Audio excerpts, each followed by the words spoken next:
তুমি জানো মানুষ কেমন? তারা শুধু দেখে তুমি এখন কোথায় দাঁড়িয়ে আছো, কিন্তু কেউ দেখে না কতবার তুমি পড়ে গেছো, কত রাত না ঘুমিয়ে কাটিয়েছো, কত কথা সহ্য করেছো।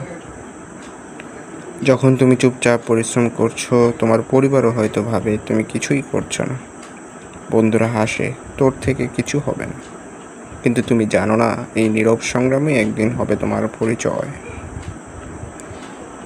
সবাই দেখবে,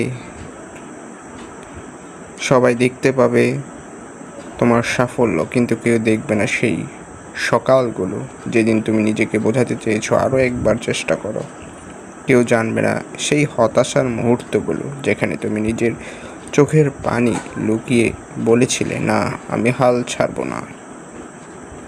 ভাই, মনে রেখো, সংগ্রাম মানেই কষ্ট নয়, সংগ্রাম মানে তুমি এখন লড়ছো, তুমি এখনো হাল ছাড়োনি, তুমি এখনো বিশ্বাস করছো একদিন পারবে। তুমি যদি আজ থেমে যাও, কাল কেউ তোমার নামই মনে রাখবে না, কিন্তু যদি আজ আরেকবার চেষ্টা করো, একদিন মানুষ তোমার নামই উদাহরণ হিসেবে বলবে। তাই আজ যারা তোমাকে দেখে হাসে তাদের উত্তর দিও না, শুধু কাজ চালিয়ে যাও। কারণ একদিন যখন তুমি সফল হবে, তারা দেখবে শুধু ফলাফল, কিন্তু তুমি জানবে এর পেছনে ছিল হাজারো অজানা সংগ্রাম। তুমি তোমার গল্প লিখেছো প্রতিদিন, থেমো না।